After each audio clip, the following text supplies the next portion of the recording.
ہم سارے مسلمانوں کو عربی سیکھنا چاہیے، ہم سارے لوگوں کو عربی سے ہماری دلچسپی ہونا چاہیے، عربی سے محبت ہونی چاہیے۔ کیوں؟ کیونکہ قرآن جو ہے اللہ کی جو کتاب ہے، آسمان سے جو ڈائریکٹ اترا ہے، جس کو فرشتے لے کر کے آئے، وہ کتاب جس زبان میں ہے وہ عربی میں، کس میں ہے؟ عربی۔ ہم لوگ آپ لوگ قرآن پڑھتے ہیں لیکن اس کا ترجمہ معنی نہیں سمجھتے ہیں، ٹھیک ہے؟ اگر اردو سے بھی آپ پڑھیں پھر بھی جو تاثیر ہونی چاہیے قرآن پڑھ کر کے، جو اثر قرآن پڑھ کر کے ہونی چاہیے وہ نہیں ہو سکتی ہے اردو سے پڑھ کر کے، اس کا ٹرانسلیشن پڑھ کر کے، ٹھیک ہے؟ جو اثر، جو فائدہ، جو سکون عربی سے قرآن پڑھ کر کے ملے گا، ٹھیک ہے؟ ہم لوگ قرآن پڑھتے ہیں تو قرآن سمجھ میں نہیں آتا کون سی کتاب ہے، کیونکہ ہم معنی نہیں سمجھتے ہیں۔ لیکن اگر اردو سے ٹرانسلیشن بھی سمجھیں پھر بھی ہمیں اچھے سے سمجھ نہیں آ سکتا ہے۔ لیکن اگر آپ کو عربی آئے، اگر آپ عربی جانیں تو پھر آپ قرآن پڑھیں اور سمجھ کر پڑھیں، معنی کے ساتھ پڑھیں، پھر آپ کے آنکھوں میں آنسو ہوں گے، دل آپ کا تڑپ رہا ہوگا کہ دنیا کی اتنی بڑی کتاب اور ہم سمجھ کر نہیں پڑھ رہے ہیں، مسلمان کتنے پیچھے ہیں،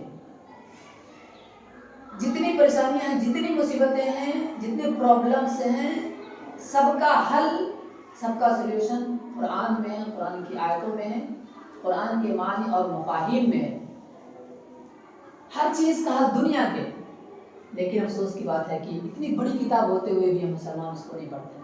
مسلمانوں نے قرآن جب تک سمجھ کر پڑھا اس دنیا کے اندر، پوری دنیا پر مسلمان چھائے رہے، پوری دنیا پر مسلمان چھائے رہے، اور پوری دنیا میں امن رہا، آشتی رہی، پیس رہا، پوری دنیا کے اندر شانتی رہی۔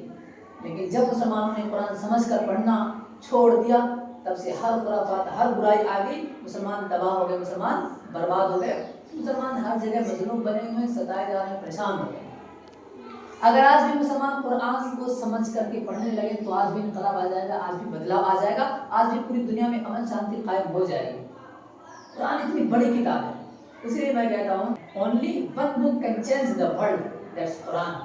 ایک کتاب، اگر قرآن کو آپ نے سمجھ کر پڑھنا سیکھ لیا، قرآن کی عظمت کو آپ نے جان لیا، قرآن کی اہمیت کو، امپورٹینس کو آپ نے جان لیا، تو پھر آپ ہیں، آپ بہت کچھ کر سکتے ہیں۔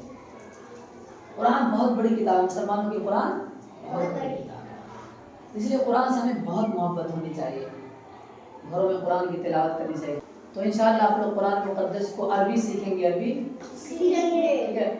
ہم سب کی زبان دراصل عربی ہے، مرنے کے بعد قبر میں بھی جا کر کے ہم عربی بولیں گے، کیا یہ تعجب کی بات ہے؟ یہ سوچیے ذرا، ہم لوگ عربی ہندوستان میں ہیں، جو جاہل لوگ رہیں گے وہ بھی قبر میں جائیں گے عربی بولیں گے، وہ بھی قبر میں جائیں گے عربی بولیں گے۔ جب فرشتے ان کے پاس آئیں گے کہیں گے من رب کا، تمہارا رب کون ہے؟ تو ہم لوگ تو مسلمان ہیں، کہیں گے ربی اللہ، کیا کہیں گے؟ ربی اللہ۔ لیکن جو لوگ ایمان والے نہیں ہوں گے، جو گنہگار پاپی ہوں گے، وہ کہیں گے کیا کہیں گے پتہ ہے؟ ہاں ہاں لا ادری، ہاں ہاں کا مطلب افسوس، افسوس، ہاں ہاں لا ادری، لا ادری، لا ادری میں نہیں جانتا ہوں، آئی ڈونٹ نو، عربی بولیں گے آئی ڈونٹ نو، لا ادری میں نہیں جانتا ہوں، مجھے کیا کروں میں، ہاں ہاں کیا کروں میں، ایسے ہی لا ادری، لا ادری مجھے نہیں پتہ ہے، وہ عربی میں بولیں گے۔ اسی طریقے سے فرشتے جب قبر میں سوال کریں گے کہ ماں دینک، ماں ہمارا دین کیا ہے، عربی میں فرشتے بولیں گے، چاہے جو رہے، امریکہ کا، انگلینڈ کا، پاکستان کا کہیں کا آدمی ہو، فرشتے جو ہے انگلش میں نہیں بولیں گے، واٹس یور ریلیجن نہیں کہیں گے، عربی میں کہیں گے ماں دین، تمہارا دین کیا ہے۔ سارے لوگ وہاں جا کر کے عربی سیکھ لیں گے آٹومیٹکلی، ٹھیک ہے؟ فرشتے پوچھیں گے ماں دینوں کا، عربی میں پوچھیں گے ماں دینوں کا، تمہارا دین کیا ہے، تو ہم کہیں گے دین الاسلام، ٹھیک ہے، ہمارا دین اسلام۔ لیکن جو نہیں جانے گا، جو مطلب گنہگار ہوگا، پاپی ہوگا، جو مومن نہیں ہوگا، وہ کیا کہے گا؟ کیا کہے گا؟ ایک تو انگلش میں ہاں ہنسنے والا ہوتا ہے، یہ عربی میں ہاں یہ افسوس والا ہے، رونے والا ہے، کون سا ہے؟ لادری من آئی ڈونٹ نو، میں نہیں جانتا ہوں، ایسا کہے گا۔ سبھی عربی بولیں گے وہاں پہ، سبھی عربی بولیں گے وہاں پہ۔ تو اس لیے یہ عربی جو زبان ہے جنت کی بھی زبان ہے، جنت کی بھی زبان ہے۔ جنت میں ہم ایک دوسرے کو دیکھیں گے السلام علیکم کیف حالک یا اخی یا اختی ماذا تفعل ماذا تعمل، ماشاء اللہ نحن فی الجنہ، ماشاء اللہ نحن من اللہ تبارک و تعالی، ماشاء اللہ، واو ماشاء اللہ سبحان اللہ۔ ہم لوگ ایسے ہمیشہ کہیں گے، جب کوئی دیکھ انگور دیکھیں واو ماشاء اللہ سبحان اللہ، جب سیب دیکھیں گے سبحان اللہ ماشاء اللہ، واو واو تفاح، ما احلى حضرت تفاح طوفان سے پیار اور ہم پلنگ پر لیٹے رہیں گے بہت ہی صوفہ گدا والا پلنگ ہوگا اے سی والا روم ہوگا فریج کولر سب کچھ ہوں گے اس میں ٹھنڈ ہوگا ایک دم بالکل زبردست چمک دمک ہیرے جواہرات سے دیوار اور جڑے ہوں گے ایسے جنت ہوگی. اس کی بات پتہ ہے اور بیڈ پہ سوئے رہیں گے ہم سوچیں گے کہ انگور کھائیں جب سوچیں گے تو وہ ایک ڈالی آ کر لٹک جائے گا ہمارے منہ کے پاس. قرآن میں لانے کا قطوفها دانیہ قطوفها دانیہ انگور کے گچھے ہوں گے پورا لٹکے ہوئے ہوں گے ہمارے منہ کے پاس. منہ سے ہم ہاتھ سے بھی نہیں توڑیں گے منہ سے توڑ کے کھائیں گے. وہ اتنا لذیذ ہوگا لذت للشاربین. وہ جنت ہے جنت. ہم لوگ جہاں پر رہیں گے ہمارا جو گھر ہوگا نا سب باغیچہ ہوگا ہر طرح کے پھل ہوں گے وہاں پر ایک مکان ہوگا اس دنیا سے بہت بڑا ہمارا ایک پورا گھر ہوگا اور ہمارا جو گھر ہوگا اس کے بغل میں نہر جاری ہوگی 4 نہر دودھ کی شہد کی شراب کی پانی کی. من کرے گا پانی پیو گے من کرے گا دودھ پیو گے من کرے گا شراب پیو گے من کرے گا شہد پیو گے.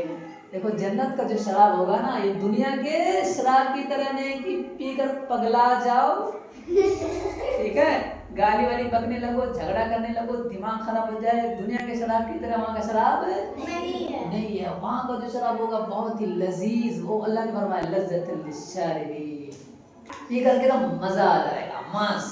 جنت وہ جگہ جنت ہی آرام کرنے کی جگہ ہے. دنیا تو محنت کرنے کی جگہ ہے.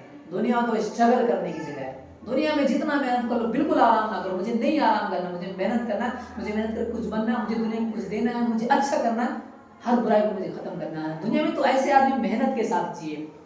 سست انسان لاپرواہ بے پرواہ انسان آدھا مرا ہوا انسان آدھا وہ بھلے زندہ ہے لیکن چلتا پھرتا لاش ہے. دنیا کے اندر بالکل خود محنت سے رہیے محنت سے جیجیے. گھر کو صاف کیجیے کپڑے کو صاف کیجیے بالکل خالی بیٹھیے مت فاتو نہیں بیٹھنا ہے. مجھے ہر وقت پڑھنا ہے مجھے گھر کا کام کرنا ہے مجھے کسی اور کو کام نہیں کرنے دینا سب کام مجھے ہی کرنا ہے. بتائیے عربی زبان میں کیوں سیکھنا چاہیے. ثم انکم ایھا الضالون المکذبون لآکلون من شجر من زقوم فمالئون منها البطون فشاربون شرب الهیم هذا نزلهم یوم الدین. کتنا خطرناک جہنم آپ کو پتہ ہے. جو گنہگار ہوں گے جو پاپی ہوں گے نا ان کو پتہ ہے لآکلون من شجر من زقوم. زقوم کا ایک پھل کھلایا جائے گا. زقوم کا جو پھل ہوگا نا شیطان کے سر کی طرح شیطان کے کھوپڑی کی طرح ہوگا پھل اور اتنا زیادہ کڑوا ہوگا نا ایک بوند اگر سمندر میں ڈال دیں تو پورا سمندر زہر بن جائے گا. وہی جو کہ گنہگار پاپیوں کو کھلایا جائے گا. جب جہنمیوں کو جہنم میں ڈالا جائے گا تو پھر کیا ہوگا وَإِن يَسْتَغِيثُوا يُغَاثُوا بِمَاءٍ. جب جہنم میں ڈالا جائے گا جہنمیوں کو نا تو اتنی خطرناک پیاس لگے گی. اگر سمندر دیا جائے تو پورا سمندر کو اپنے پیٹ میں وہ کیا کر لیں گے انڈیل لیں گے. اتنی خطرناک پیاس لگے گی. وَإِن يَسْتَغِيثُوا يُغَاثُوا بِمَاءٍ كَالْمُهْلِ.